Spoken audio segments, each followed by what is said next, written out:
Hello, welcome to MassTLC Head of Talent meeting, Return to Work. My name is Nayla Daly. I'm the Talent Community Manager at MassTLC. Next slide. Thank you to our community sponsors, Talent Retriever and Hired, for helping to underwrite programs like this. Next slide. And a big thank you to our global sponsors. Again, without them, we can't have programming like this all year long. Before we continue, I just want to say, as people coming in, this program is being recorded. We're going to have kind of a fireside chat with Stephen, and Cheryl will lead the discussion, and we will leave some time towards the end of the discussion, for questions. But please, I will be monitoring the chat. Please raise your hand or chat in a question while we have Stephen here on standby. We are, we would love to hear from you. If you want, when the PowerPoint slide is finished, you can put it on speaker view. Otherwise, we can all just kind of look at each other's beautiful faces. And with that, I'll hand it over to Cheryl. Oh, Cheryl, let me introduce you. I'm sorry. Cheryl, I'm just used to doing this with her often. She is the co-founder of Talent Retriever. She is somebody that has been involved with MassTLC for many, many years, and she serves as a talent advisor to the community. With that, I'll hand it over to you. Thank you, Nayla, and thank you everybody for joining. I know it's tough, everybody's doing a lot of things, so I appreciate you joining today, and thank you to Stephen. We're really excited to have Stephen here with us. He's an expert on insights around COVID-19. First, before I go into further introduction on him, I think we're going to start with a few slides to kind of bring us up to speed. And we're really fortunate because his firm, where he's a shareholder, Littler Mendelson, they're the largest labor, employment, and law firm in the world with over 100 attorneys in 22 countries, and they're really specialized in this area. They've put this return to work survey report together. So we're really fortunate that he was able to share this with us.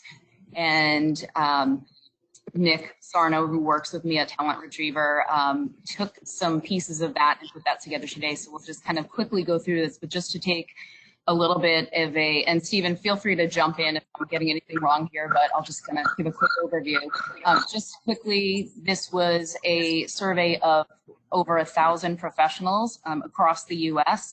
A big portion of that was were people coming from HR. So we'll just take a quick look at some of the data that we pulled from that survey that we thought would be particularly important to set the stage for today. Next slide. So just quickly, which of the following describes the best estimate of when current plans start bringing employees back into the workplace? Probably given the audience we have here, it will vary and also vary on location. But just to give a quick snapshot, so within 1 month, you can see as people are starting to really think about it, 1 to 3 months, which my company, we work with early stage through public companies that are very large. We're hearing a lot of, sort of after Labor Day till, first of the year after the new year. So that 4 to 3 months is starting to be sort of a popular place as according to the survey. And then you see it kind of trend. And then there are those that will not, they're not going to kind of identify anything now. And we can talk more about that later and with this group after we finish up our chat today. Next slide. Here, which of the following describes your organization's plan to start bringing back employees who are working remotely after stay-at-home orders are lifted where you operate? Again, this was put out across the U.S. So you can take a look here. A lot of companies are monitoring the businesses reopening before in their states before making these decisions. So you see, I think, everybody's anxious to do it. They're excited about it, but just really being cautious.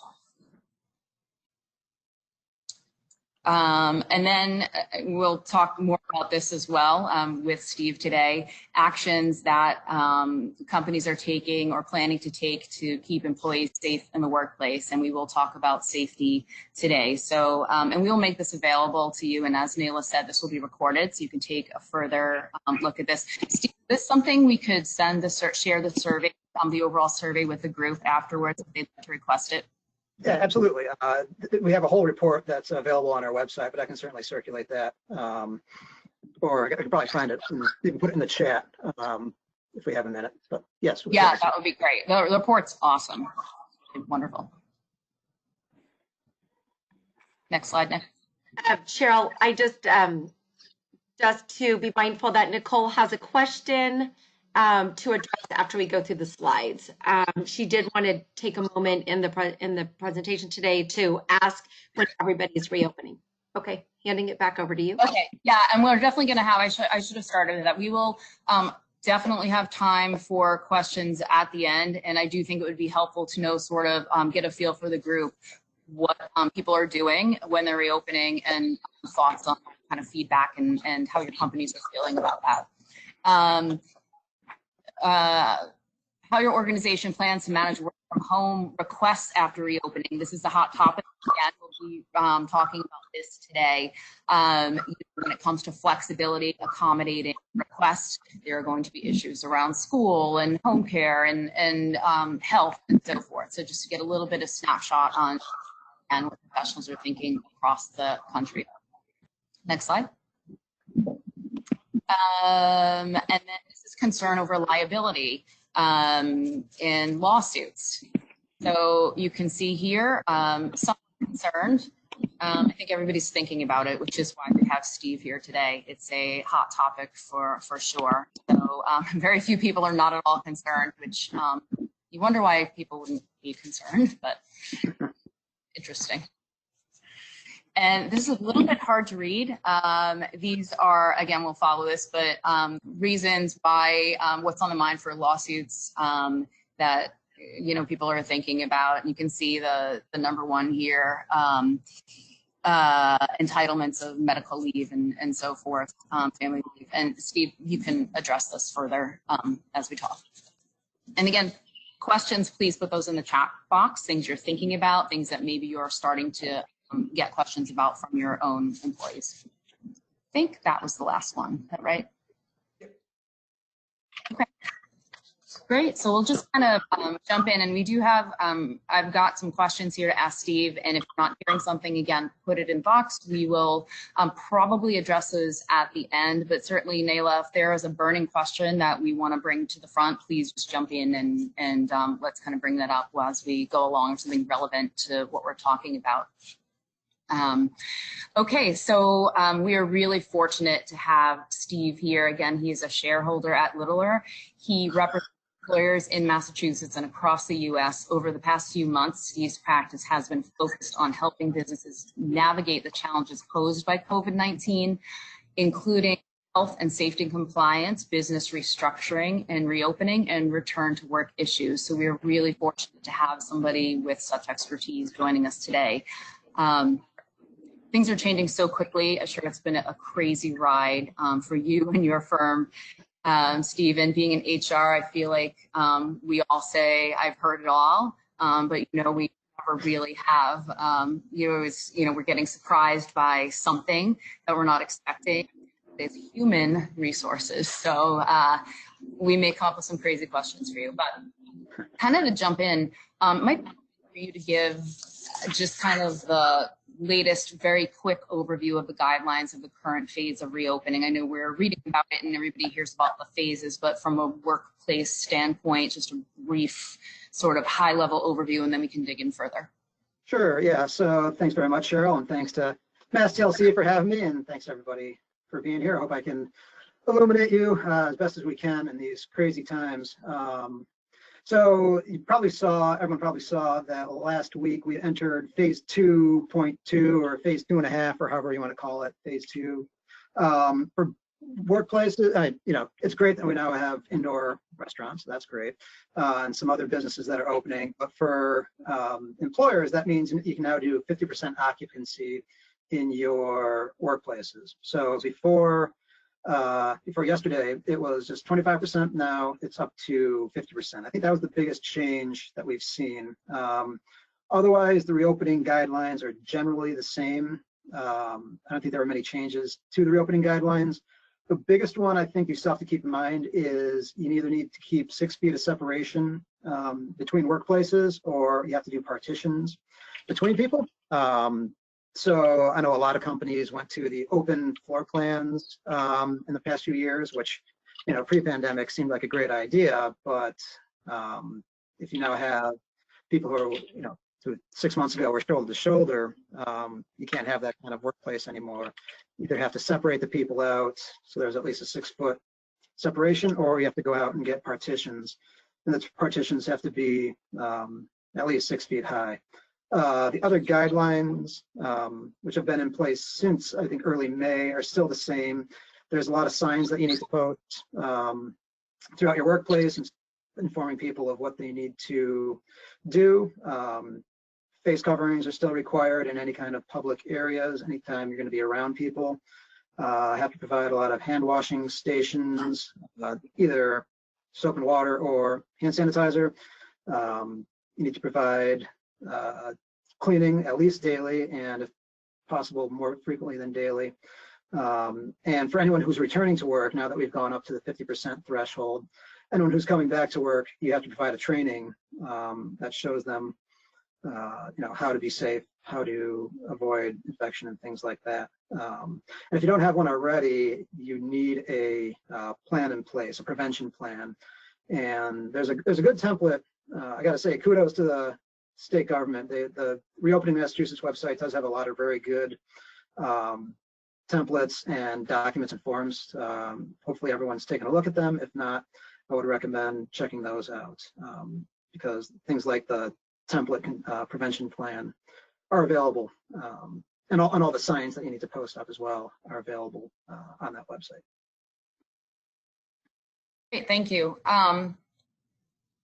What possible scenarios, we'll kind of just jump right in here to, kind of the things that would happen once, employees are starting to come back in. And I think this conversation will go a little kind of sideways here and there over the topics we want to cover. What possible scenarios could open a business up to potential legal repercussions regarding COVID-19? So, what are the things we could be, I know it's a really broad question. So I don't know if you want to start sort of high level, but I guess what are the main things that have to be on someone's mind? Yeah, so the first thing is to make sure that you're complying with all the state law requirements, all the guidelines that have been put in place, which I went over them very quickly just now. There's a lot more detail on the state website that you can see exactly what you need to do. And hopefully, if you have opened, you've gone through those steps. But keep in mind, the Department of Public Health, the local boards of health, and the Attorney General's Labor Standards Division are all empowered to enforce those standards and those guidelines. So as I understand it, they're not knocking on doors and doing any kind of random audits or anything like that. But if you get a complaint from an employee, if they get a complaint from a customer, you'll expect a letter or a phone call from someone at one of those agencies saying, hey, we think you're not complying with X, Y, and Z. And the state has informally said that they're not going to just run in and start shutting you down, that they'll try to work with you to provide warnings first, and then they'll start levying fines. And then if you're still not in compliance, they'll go right ahead to just a shutdown order. But they do have the authority to shut you down. So make sure that you're reviewing those plans, the guidelines, the standards, and make sure you're complying with them. Step one, to make sure you're hitting that. Next things to be concerned about, I think, is people who are reluctant to come back to work, and what are your obligations around that. I think that's a whole topic of itself. I don't know, Cheryl, if we want to dive into that, or if we want to keep going on the. If you want to start and talk about that, we can certainly jump around. I think everybody's really going to be curious to really think about that, because I think that's going to be a big topic because it's such a personal issue. So yeah, why don't we just go into that? We can jump back to some of these other questions that I've got. Yeah, so I know most workplaces, if not all workplaces, probably had people who were either working from home or else were on some sort of furlough leave kind of situation for the past few months. And now that we're reopening, now that hopefully businesses are starting to ramp up, things are reopening. Businesses are starting to ask for employees to come back. And I've been hearing a lot of talk from a lot of my clients about employee concerns surrounding that. I know one concern is just employees who are just scared, freaked out, worried. I don't want to come back because I'm hearing all these horrible stories about infection rates and so on. And one theme that I'll return to a lot in this talk is there's the floor of what the law requires you to do, and then there's what the HR and PR kind of considerations are, which are above that. And the floor of the law, in some instances can be kind of harsh, but you do have to keep in mind that these are people who are scared, and we want to keep them. We don't want to just terminate people who are reluctant. So you probably want to do more to the extent you can than what's required by the law. But what does the law require here for the reluctant employee?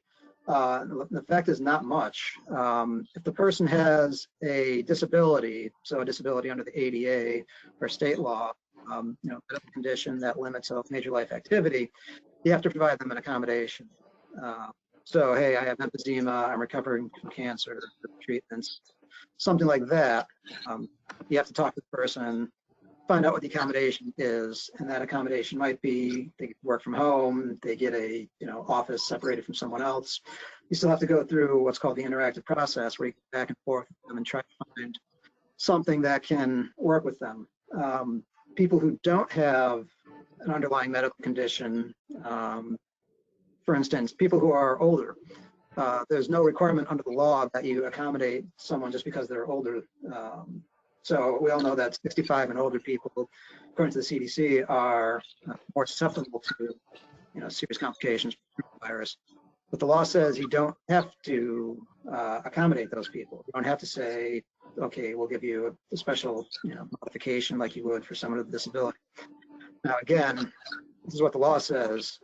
If you do have people who are older and who are concerned, my strong recommendation, what I'm saying to every company who talks to me is, yeah, you don't have to, but you probably should try to figure out a way to work things out with that person.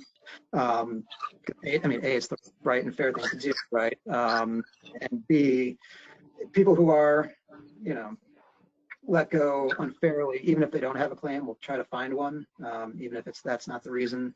Or they're getting fired, they'll go find a lawyer, a plaintiff side lawyer, and we'll try to bring a claim against you anyway. So certainly work with those people. And you can, under the law, provide benefits for older people that you don't give to younger people. The age discrimination law is one direction. You can treat older people better than younger people. So if you are, providing special accommodations for someone who's 65 or older, for instance, that's perfectly legal. Another very, very common issue is the childcare issue. I know that daycare centers, childcare centers here in Massachusetts are starting to reopen, but I know that it's still hard to get, childcare for various reasons. For the most part, the law does not protect people who need childcare. The one exception to that is the Federal Families First Coronavirus Act, FFCRA. Probably got the initials wrong. If you have 500 employees or fewer, then you're subject to that, and you have to provide up to 12 weeks of paid leave if the person can't work because of childcare issues related to COVID. So that's required. But if the person has already exhausted that leave, or if you have 500 or more employees, or if you fit into one of, there's a few other narrow exceptions to that law. If you fit into one of those exceptions, then the fact is, chances are, just because a person needs childcare isn't necessarily a reason why you have to give them leave or any kind of modification. Again, I'll say, it's probably something you'll want to consider, that you want to think about. It's funny to think that, 4 or 6 months ago, the number one problem I was hearing from most employers was, I can't find enough talent, I can't find people, I can't, it's hard to keep people, it's hard to retain people. And, one thing I keep in mind is, this pandemic is going to end and things are going to recover, hopefully quickly. And hopefully, 3 to 6 months from now, we're going to be in the same position we were at the beginning of the year, where I'm having trouble finding people. So, now is the time, certainly want to be keeping that in mind, that, it's not going to be 20% unemployment forever. And the people that you have, you do want to try to retain. Cheryl, we have a question that pertains to this topic, and you might have answered it. I don't think you did. It's from Jackie. Do employees have any obligation to inform their employer that they feel their practices aren't safe and need to change before file a formal complaint? So employees don't have an obligation to do so. I would certainly encourage that, and I try to put that into the plans that I've been drafting. Is if you have any problems, please come to HR, go to the whoever appointed as your point person. The idea, and this is just in general for any kind of employee concerns, not only just for the code plans, but for any concern. I always say that if an employee isn't coming to you and telling you about the problem, they're going to the Attorney General, or they're going to another attorney or someone. So you always want the first person that an employee comes to with a complaint to be you, someone in your organization, someone in management, so you can fix it before it gets out of control. So is there an obligation? No, employees can just go straight to the Attorney General or the Board of Health or whomever. But you should always try to foster a culture that encourages that kind of behavior. Thank you. Well, I think it would be helpful. Could you keep a running list of questions for the end? Because I think we're going to address a lot of these questions. If you could just keep that, and then we'll answer those right at the end. We'll do a Q&A. And we can even open it up to if anybody wants to ask those live, in case we don't hit anything. Thank you. Stephen, a couple, just returning back to the topic you were on, couple of follow-ups. In regard to those what you refer to as the reluctant employee, for those that have health risk, that may be at risk of health, do they need to provide documentation? Is that something that you should ask them for, that you would expect to ask them for? What is that? I know that could get a little bit dicey there. What is your recommendation? Yeah, it does get dicey. The legal answer, the floor answer is employees who say they have a health problem, should provide some documentation. That's what the ADA requires, is you have to come forward, or FMLA or similar laws, that you do have to come forward and say, here's my doctor's note, here's what I need. In these times, before the issue would have been, I can't get to see the doctor, and I know doctors' offices are open now, so it might be easier to get that. But I think in these times, some flexibility is warranted. So yes, you can say, hey, I need to see a doctor's note to prove, that you have, emphysema or whatever, so I can understand what the issue is and how we can best address it. But if you want to be flexible, give the person some time. Give them more time than you usually would to provide that. Like, that's definitely recommended.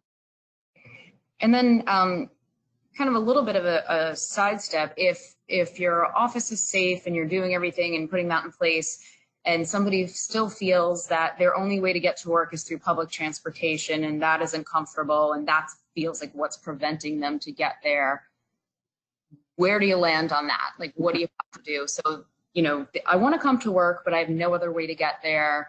Or, do you make any accommodations for that? And how do you deal with something like that? Yeah, that's an interesting question, one that I haven't faced, as to whether, public accommodation is an accommodation you'd have to provide as an employer. I would think not, because we don't control the T. We don't control how you get to work. That's kind of up to you. I would say that, again, to be safe, if the person's saying, my problem is I can't get to work because I take the T or a commuter rail or something like that, see if there is a way that you could, provide them with a stipend for parking or something along those lines, if that's a possibility. if they, if they don't have a car, I don't think you'd have to give them like, provide them with a Uber, Lyft, or something like that every single day. I think that would probably be best. You have to provide a reasonable accommodation you have to provide, not just any accommodation. But to the extent you can consider, is there something else we can do? Can we provide you some parking for a few months? That might be the better, long run, more cost-effective thing versus, the other option is, they don't work, they put them on an unpaid leave, which isn't good for anyone. Yeah. And then, you hate to say it, but we're all in HR, and there are going to be those that try to take advantage of the system at times. Hopefully nobody here at anybody's companies, but are there disciplinary actions that can be taken or should ever be taken to enforce compliance if you've got somebody that's just kind of refusing? And how does that work when you get to the point where you've got your policy book, you've got everything in place, and there are those that are just not complying? Like, what happens then? Yeah, so I've seen that come up in a couple ways. One way I've seen it come up is a lot of, with the federal unemployment assistance in Massachusetts having the most generous unemployment benefits in the country, there's a lot of employees who are just saying, no, I'm making a lot more money now sitting at home on unemployment than I was making before. That's obviously not a legitimate reason not to come back to work. If that's the circumstance, you as an employer, there's a hotline or a web email address that you can use for the unemployment agency where you can report people who are refusing to come to work because they're not, because they just want to stay on unemployment. For the more general issue of, employees who just don't want to come back to work and are giving a good reason, my recommendation is you just apply your standard attendance policies.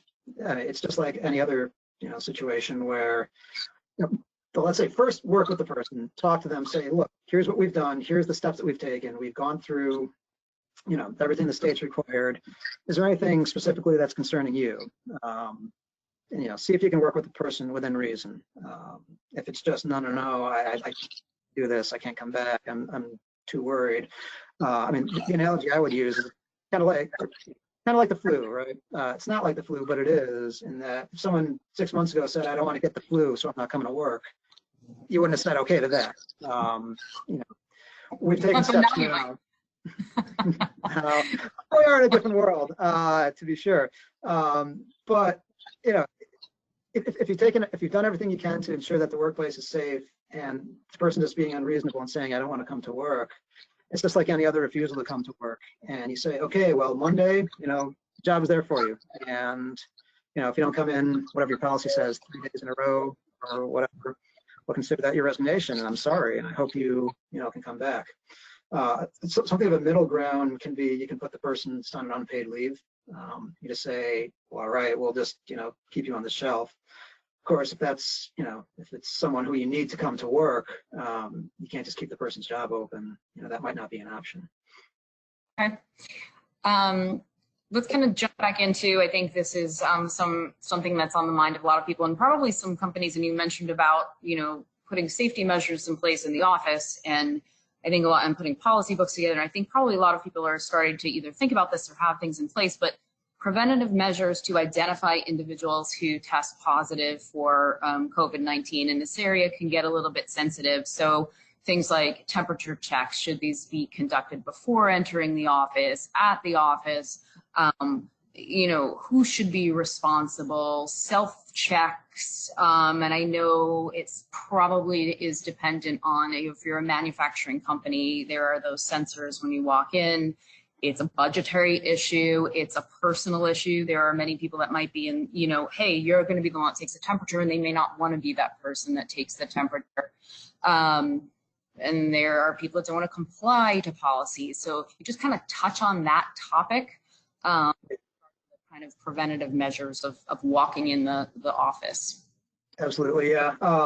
So part of the guidelines for reopening is to make sure that you're screening for symptoms. And it doesn't necessarily have to be, someone standing there with a little, temperature gun zapping everybody as they walk in. But before employees come in, they should have some sort of screening to make sure that they're not presenting with the COVID symptoms, the shortness of breath, the fever, and so on. I know there's a lot of apps out there that, people can download, or employers can send to their employees, and you just go on your phone and click yes, yes, yes, or no, no, no, the different symptoms. A lot of clients that I've worked with are requiring home temperature screening, where, tell the person, before you come to work, you have to make sure you don't have a temperature of 104 or more. Of course, the issue with that is, it's something of an honor system, right? You have to trust that your employees are actually going to do it. So I know some other employers are doing in-office or in-workplace screenings. And that is, you have a designated person who, people go to every morning, or the way you should have it set up is one station away from, somewhat away from other people, whether it's screened off or whatever, so people don't see what's going on. And the person has to either be given, the person doing the screenings either has to be given protective equipment, so a mask, eye protection, and gloves, and I think also a smock is recommended, and have them, with the temperature gun, for testing people, or else you have a partition. The person would literally reach around the partition and test people. So I know there are plenty of employers who are doing that. Who should be responsible for ensuring compliance of these policies in a company? Who's responsible? Who should that fall on? There certainly should be a point person, or a small group, a small committee that's appointed to handle this. And who it is, I've seen it, all different. Whether it's HR, whether I've seen IT for some reason gets a lot of this, or security departments get a lot of this.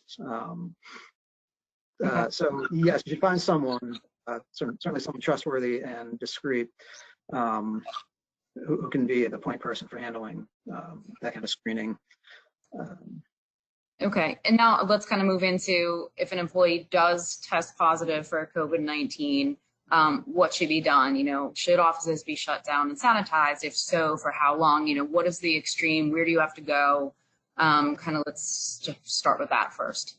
Yeah, so there's different tiers depending on what kind of what the person has and what the person's done. If the person has tested positive for COVID, and if they've been in the office in the past 4 days, this is the latest recommendation, then you should do the deep cleaning. You should shut down, bring in, either do the cleaning yourself, which I wouldn't necessarily recommend, but you can do it, and there's guidelines out there, I think both on the state site and the CDC site, about how to do that kind of thorough deep cleaning. And then once you've finished the deep cleaning, you can reopen, once you can certify that you've done the deep cleaning and done everything.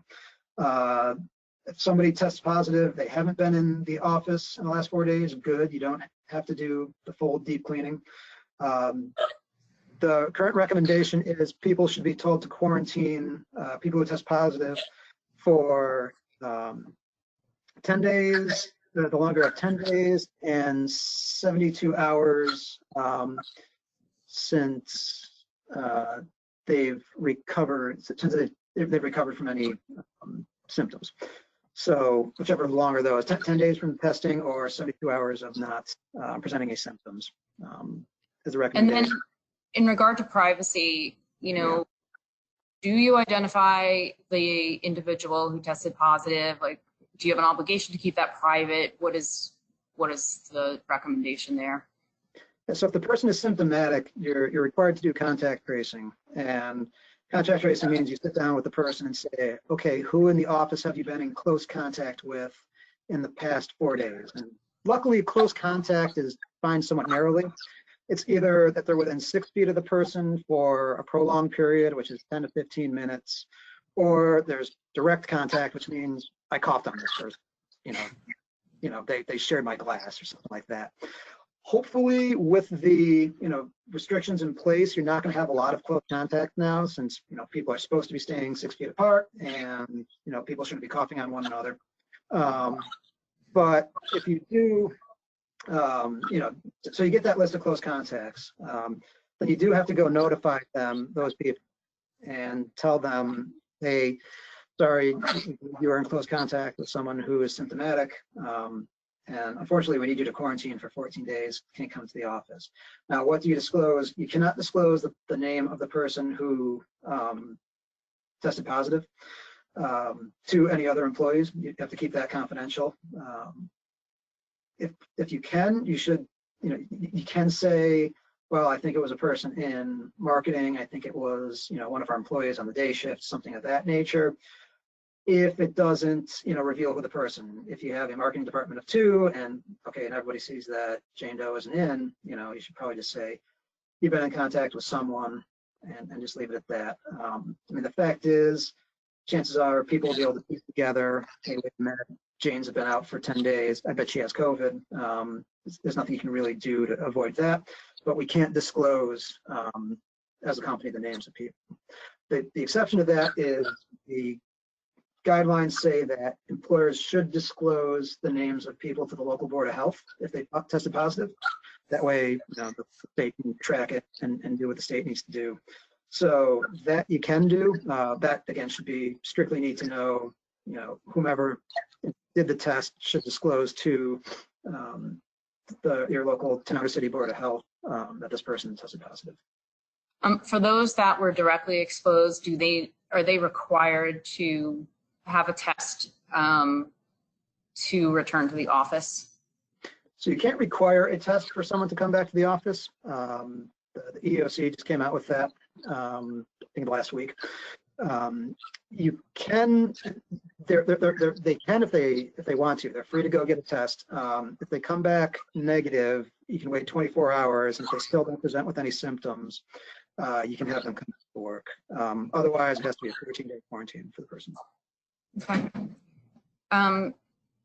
If we could shift gears a little bit to, talking about outsiders coming into the office. So, of course, this could be vendors, customers, but for purposes of this conversation, as we think about shifting forward a little bit, because I think that most of us are not interviewing people in the office because most people aren't in the office. We start to move forward, and you think about candidates interviewing for jobs. Should candidate interviews continue to be conducted virtually, even if the staff members are returning to the offices? Should you think about asking candidates if they'd be comfortable coming in for an interview?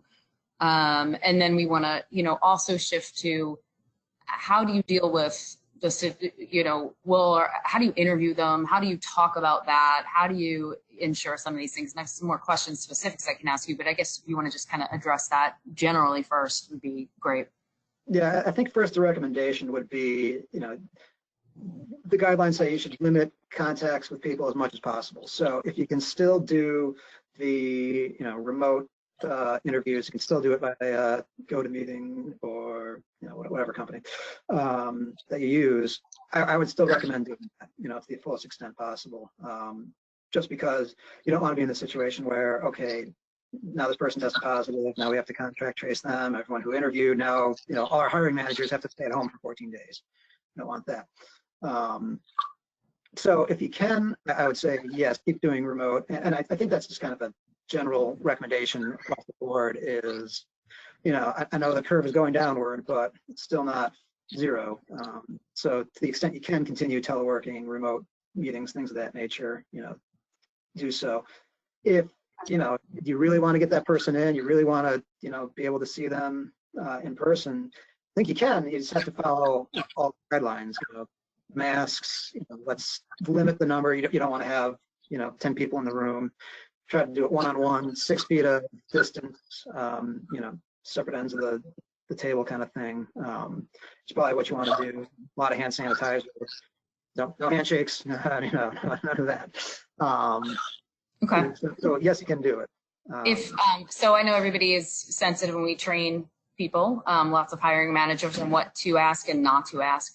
Can you ask a candidate, will you be comfortable working in the office, in an interview? Is that an okay question to ask? I think it's okay. You want to be careful that you're not, getting into underlying medical conditions, right? I think the more appropriate question would be, are you comfortable coming in, with or without any, reasonable accommodations?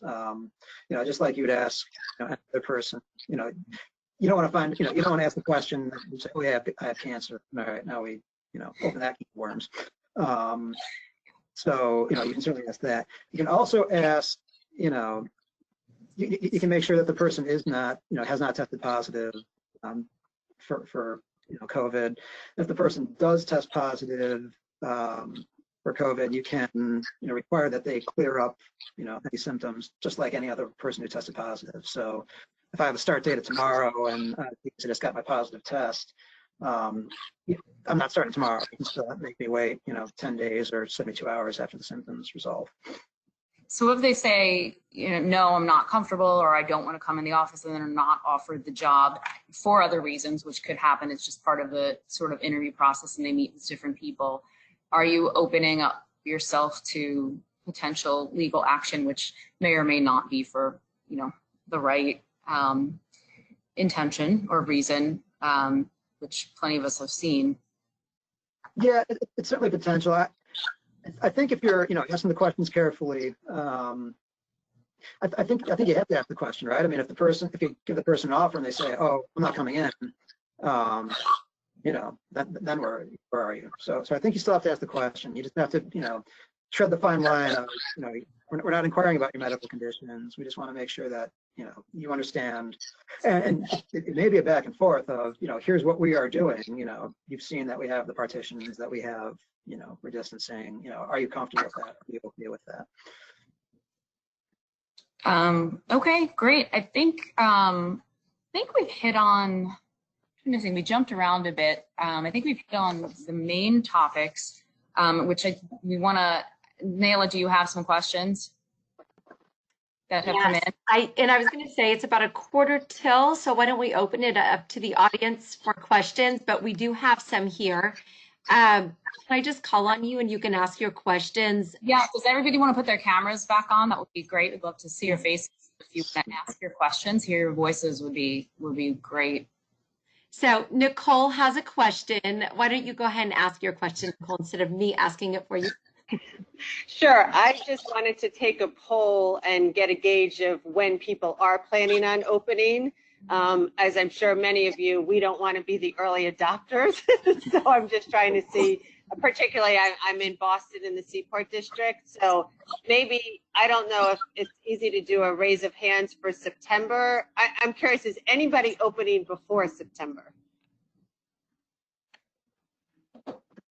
I see 2 hands, 3 hands. And can you just name your companies? That would just be helpful.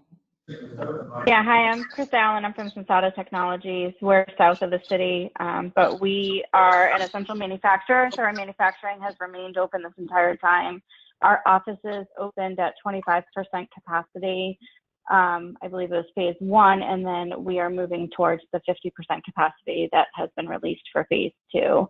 Even with us opening at 25% capacity, we weren't hitting nearly close to that with our badge reader numbers. So we were on average, I think 60 people a day returning to our business center office. Thank you. Hi, I'm Nicole Matonis. I'm at Zipcar. We were also an essential business, so we never really shut down, but our offices were very, very empty. Most people working remotely. I actually have a number of people who prefer to work in a workspace that don't have the right setup at home. So we're going to be reopening probably mid-July just to create a safe environment for those that prefer to, but we're not requiring people to come back. Right. And then are the remainder September and after? Sorry, I just wanted to, so we've just our office is open. We didn't say we're officially opening at Talent Retriever. We've kind of allowed people to come in if they want. We've always had a virtual aspect to our model, so it's very easy for people to work from home. So they've just been coming in as they feel they want to. So it's been pretty flexible.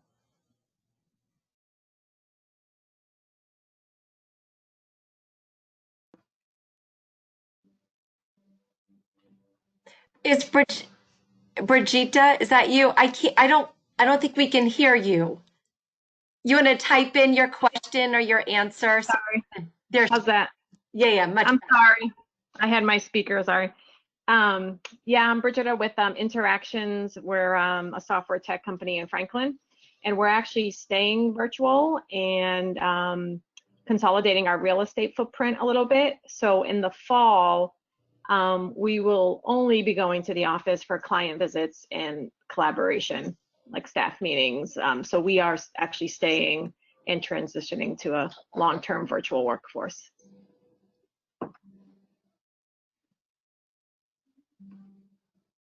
And if nobody else has anything to say about that, Heather Howe has a question. Hi, so I actually have a couple of questions when we're talking about the preventative measures testing.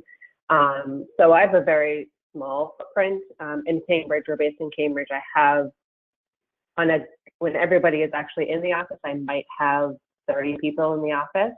I live in North Andover, and it takes me about an hour and 15 minutes to get to Cambridge, so I'm not there first thing in the morning, and I'm the only one in HR. So are the preventative testing mandatory, or is it just something that a company could choose to do if they want? Yeah, the guidelines say you should be symptom screening. Now that doesn't necessarily mean you have to be standing there with the thermometer gun, zapping everybody in the head. You can do it just home screening. You can say, all right, everybody's, some employers just have like a checklist, and you check, and if you say yes, then you good. Or you have an app that you have to sign in, and you check, go through it and do it before you come to work. So you can do that. That's perfectly acceptable. Mm-hmm. And just as an extension to that, my other question was, as far as the interior of our building, as far as ventilation is concerned, I know our offices, the windows don't open. So conference rooms and personal offices, should those not be utilized, or should we have the HVAC tested to make sure we have the proper in and outtake as far as ventilation is concerned? Yeah, the state law recommendations don't have any specifics about the HVAC, the circulation, but it is something. I know OSHA has talked about it, so I would recommend getting that tested to see if there's any way to improve that, especially if the windows don't open.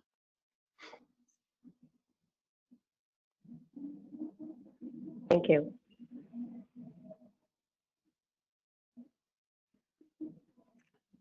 I have a follow-up question to that, if possible. So you have to key fob into our building.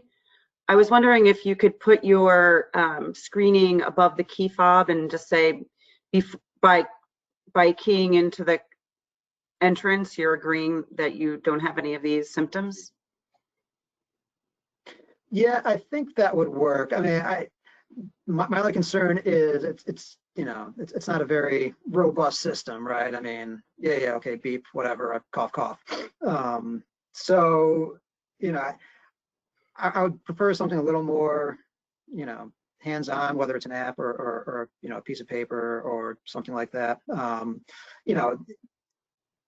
If the expectation there, if people are complying, if they really are thinking about it before they key fob in, then yes, in theory, that's good enough. But I think that would, easily lend itself to complacency, where people don't even start looking at it.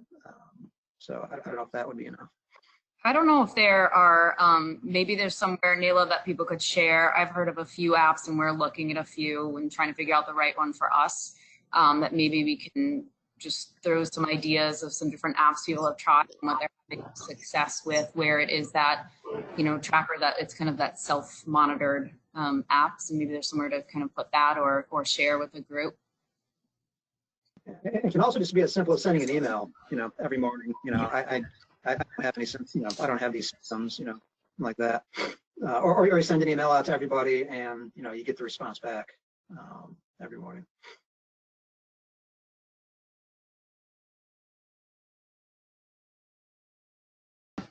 Any other questions? I have a question that's slightly different. So my name is Julie. I'm with a company called CHROs, and we have made the decision that we are going to remain, our office is going to remain closed through early 2021. So we've actually deferred that into 2021. But we have had the question come up about from our sales reps who are distributed across the US of, can they go meet with prospects and customers, and you know, if they are able to drive to locations where they could meet. So I'm just curious, we haven't yet said yes to that, but I'm curious if that has come up for other people and kind of how you handled it. It's a good question, and I sorry to jump in. I actually haven't addressed this, since, I mean, in theory, you'd have to follow the rules of every single state in which the person is going to, right? So if I cross, you know, the border from, you know, Oklahoma to Texas, you know, now I got to follow the Texas rules. Then I go over to New Mexico, now I got to follow New Mexico rules. So I think, you know, it's going to be a complex issue, just to make sure that you're following, you know, all the guidelines in all the different states. But I think someone else had a thought.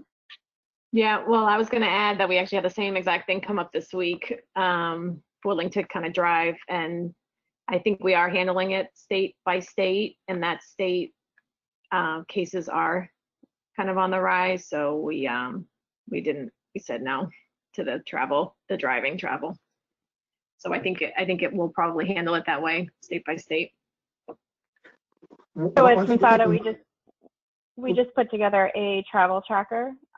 So in our employee health and safety team updates it weekly, has all the states. We also we're global, so it has countries as well. We have enabled driving visits, but they still have to be deemed business critical. So some of those have been because of certain things we have to do, but if there's a requirement of quarantine, then they aren't allowed to go driving, air, train, whatever. So that was sort of our cutoff. If you had to quarantine for 14 days upon arrival or coming back from your origination, we said no. Mm-hmm. And for those who don't have a large ESH team, kayak.com actually has a really good travel tracker.